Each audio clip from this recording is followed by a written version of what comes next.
آج میں پاکستان کے عوام کو یہ بتانا چاہتا ہوں کہ اس حکومت کے انتقامی ایجنڈے نے پاکستان کے ترقیاتی منصوبوں کو کس طرح تباہ کیا ہے۔ آج میں ناروال سپورٹ سٹی کے سامنے کھڑا ہوں۔ یہ وہ منصوبہ ہے جو پاکستان میں اپنی نوعیت کا پہلا ریزیڈینشل سپورٹس ٹریننگ منصوبہ تھا، جہاں گلگت سے لے کر گوادر تک ملک بھر کے نوجوان سپورٹنگ ٹیلنٹ نے دنیا کے بہترین کوچز کی نگرانی میں بین الاقوامی معیار کی کھیلوں کی سہولت کے اوپر تربیت حاصل کرنے کی۔ یہ وہ جگہ ہے جہاں سے پاکستان کے لیے مستقبل کے اولمپئنز پیدا ہونے تھے۔ یہ وہ جگہ ہے کہ جہاں پر اس سال PSL کا میچ بھی ہونا تھا، لیکن PTI حکومت کی انتقام کی سیاست کی یہ منصوبہ بھینٹ چڑھ چکا ہے۔ 2 سال سے اس پر کام بند ہو چکا ہے، اور وہ منصوبہ جس پر 2.5 ارب خرچ ہو چکے ہیں اور فقط 40 کروڑ روپے سے اس نے مکمل ہونا تھا، 2 سال سے اس پر کام روکے جانے کی وجہ سے اب یہ ایک سفید ہاتھی بن چکا ہے۔ یہ منصوبہ ایک قبرستان کا منظر پیش کر رہا ہے۔ وہ کرکٹ سٹیڈیم جہاں پاکستان کی قومی کرکٹ ٹیم میچ کھیل کر گئی تھی، آج اس کرکٹ سٹیڈیم کی گراؤنڈ ایک جنگل بن چکی ہے۔ وہ ایسٹرو ٹرف جسے 6 ماہ کے اندر وارنٹی کے تحت تنصیب ہونا تھا، 2 سال سے پڑی تباہ ہو گئی ہے، وارنٹی ایکسپائر ہو گئی ہے، اور یہ قوم کا کروڑوں کا نقصان ذمہ دار کون ہے؟ وہ ایتھلیٹک ٹریک جو میرے اوپر تو ناروال سپورٹ سٹی کا یہ کیس بنا دیا گیا کہ میں نے کھیلوں کا یہ منصوبہ کیوں بنایا۔ مجھ پہ کوئی مالی بے ضابطگی کا الزام نہیں تھا، یہ الزام تھا کہ ناروال میں سپورٹ سٹی کا منصوبہ کیوں بنا۔ یہ کوئی جوا خانہ، شراب خانے کا اڈا تو نہیں تھا، یہ تو نوجوانوں کے لیے کھیلوں کا منصوبہ تھا، اور اس جیسے 50 منصوبے اور بننے چاہیے پاکستان کے اندر۔ میں تو اس بات کا مجرم ہوں کہ میں نے کھیلوں کا انفراسٹرکچر کیوں بنایا، لیکن میرا سوال چیئرمین نیب سے یہ ہے کہ وہ وزیر اعظم اور وہ نیب کا ادارہ جس کے ہتھ کنڈوں کی وجہ سے یہ منصوبہ سفید ہاتھی بنا ہے، یہ بیمار بنا ہے، اور کروڑوں نہیں، کل کو اسے مکمل کرنے کے لیے اب اربوں روپے اضافی درکار ہوں گے، وہ کس کی جیب سے جائیں گے؟ اور میں یہ بات ریکارڈ پہ کرنا چاہتا ہوں کہ انشاءاللہ تعالی اللہ تعالیٰ وہ وقت لائے گا، اس منصوبے کو مکمل کرنے کے لیے جتنی اضافی رقم درکار ہوگی وہ عمران خان اور نیب کے ان لوگوں سے ریکور کی جائے گی جنہوں نے یہ جھوٹا کیس بنا کر اس مقدمے کو برباد کیا۔ اب میں آنا چاہتا ہوں 18ویں ترمیم کی طرف۔ اس وقت ملک میں جب کرونا کی وبا پھیلی ہوئی ہے اور پچھلے تقریباً 3 ماہ سے ہم اس سے جنگ لڑ رہے ہیں، 3 مہینے گزرنے کے باوجود ابھی تک یہ حکومت کرونا کے خلاف قومی حکمت عملی پر اتفاق رائے پیدا نہیں کر سکی ہے۔ ابھی تک حکومت اور اس کے وزیر سندھ کی حکومت کے ساتھ لڑ رہے ہیں۔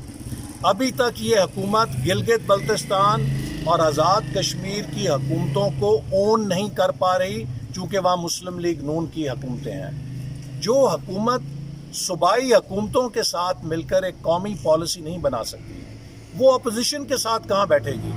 ان کو دعوت ہے کہ یہ ثابت کریں کہ 3200 ارب میں سے 1 روپے کا بھی مالی فائدہ میں نے کہیں اٹھایا ہے تو میں اس قوم کا مجرم ہوں۔ اس حکومت نے صرف کردار کشی کی ہے، مسلم لیگ نون کی قیادت کی کردار کشی کی ہے، نواز شریف صاحب کی کردار کشی کی ہے، شہباز شریف صاحب کی کردار کشی کی ہے، ان کے ٹیم ممبرز کی کردار کشی کی ہے، اور یہ نفرت اور کردار کشی کے اوپر سیاست کر رہے ہیں۔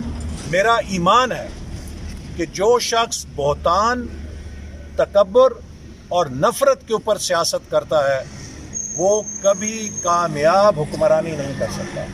ہمارا دین بھی کہتا ہے کہ بہتان، تکبر اور نفرت بدترین اوصاف ہے.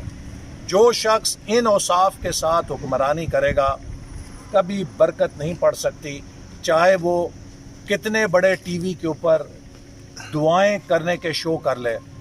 لیکن اگر اس میں بہتان ہے، تکبر ہے اور نفرت ہے تو ہمارے رسول اللہ صلی اللہ علیہ وسلم کی تعلیمات برحق ہیں کہ یہ بدترین، اللہ تعالیٰ کو ناپسندیدہ ترین اوصاف ہیں جو کسی انسان کے اندر ہو سکتے ہیں. اور مجھے یقین ہے کہ جو جھوٹ بولا ہے عمران خان نے، انشاءاللہ تعالی ہماری آنکھوں کے سامنے، پاکستان کی عوام کے سامنے یہ حکومت اپنے جھوٹ کی سزا پائے گی اور پاکستان کے عوام کے سامنے اس طرح رسوا ہوگی، اگلے الیکشنوں میں اس طرح رسوا ہوگی کہ اس کے امیدواروں کی ضمانتیں ضبط ہوں گی اور پی ٹی آئی کو ٹکٹ دینے کے لیے امیدوار انشاءاللہ تعالی نہیں ملے گا. تو انہی الفاظ کے ساتھ میں آپ کا شکریہ ادا کرتا ہوں اور میں امید کرتا ہوں کہ پاکستان کے چیف جسٹس سپریم کورٹ ان چیزوں کا کم از کم اس منصوبے کا نوٹس لیں. یہ ایک عوامی فلاح کا منصوبہ ہے، یہ پاکستان کے کھیلوں کا منصوبہ ہے. جو پاکستان کبھی ایشین گیمز، اولمپکس میں وکٹری سٹینڈ پہ ہوتا تھا، آج ہمارا کوئی کھلاڑی وکٹری سٹینڈ پہ نہیں ہوتا. ہمیں اس جیسے بے شمار منصوبوں کی ضرورت ہے. وارنٹی تھی، اس نے تنصیب ہونا تھا، اس پر کام نہیں ہوا، وہ کریٹس کے اندر پڑا بیکار ہو گیا ہے، اس کا کوئی ذمہ دار نہیں ہے. میں کہنا چاہتا ہوں کہ یہ منصوبہ جیتی جاگتی مثال ہے کہ اس حکومت نے کس طرح پاکستان کے قومی ترقیاتی پہیے کو نہ صرف روکا ہے بلکہ اس کو ریورس گیئر لگا دیا ہے. آج اس جیسے بے شمار منصوبے التوا کا شکار ہیں. ابھی مغربی روٹ کے بارے میں حکومت دعویٰ کر رہی ہے، ہاکلا سے ڈیرہ اسماعیل خان سی پیک کا وہ مغربی روٹ جسے 2018 دسمبر میں مکمل ہو جانا تھا، صرف 67% مکمل ہو سکا ہے اور کوئی امکان نظر نہیں آتا کہ 2020 میں بھی وہ مکمل ہو جائے گا. اسی طرح ہر جگہ پر قومی منصوبے اور بالخصوص جامعات کے منصوبے، ہائر ایجوکیشن کے منصوبے فنڈز کی عدم دستیابی کی وجہ سے سفید ہاتھی بن رہے ہیں. اور کل کو جب حکومت جائے گی تو کئی 100 ارب روپے اس التوا کو پورا کرنے کے لیے، ایسکلیشن کو پورا کرنے کے لیے درکار ہوں گے تاکہ ان منصوبوں کو مکمل کیا جا سکے. بسم اللہ الرحمن الرحیم. آج میں پاکستان کے عوام کو یہ بتانا چاہتا ہوں کہ اس حکومت کے انتقامی ایجنڈے نے پاکستان کے ترقیاتی منصوبوں کو کس طرح تباہ کیا ہے. آج میں نارووال سپورٹ سٹی کے سامنے کھڑا ہوں. یہ وہ منصوبہ ہے جو پاکستان میں اپنی نوعیت کا پہلا ریزیڈینشل سپورٹس ٹریننگ منصوبہ تھا، جہاں گلگت سے لے کر گوادر تک ملک بھر کے نوجوان سپورٹنگ ٹیلنٹ نے دنیا کے بہترین کوچز کی نگرانی میں بین الاقوامی معیار کی کھیلوں کی سہولت کے اوپر تربیت حاصل کرنی تھی. یہ وہ جگہ ہے جہاں سے پاکستان کے لیے مستقبل کے اولمپئنز پیدا ہونے تھے. یہ وہ جگہ ہے کہ جہاں پر اس سال پی ایس ایل کا میچ بھی ہونا تھا، لیکن پی ٹی آئی حکومت کی انتقام کی سیاست کی یہ منصوبہ بھینٹ چڑھ چکا ہے.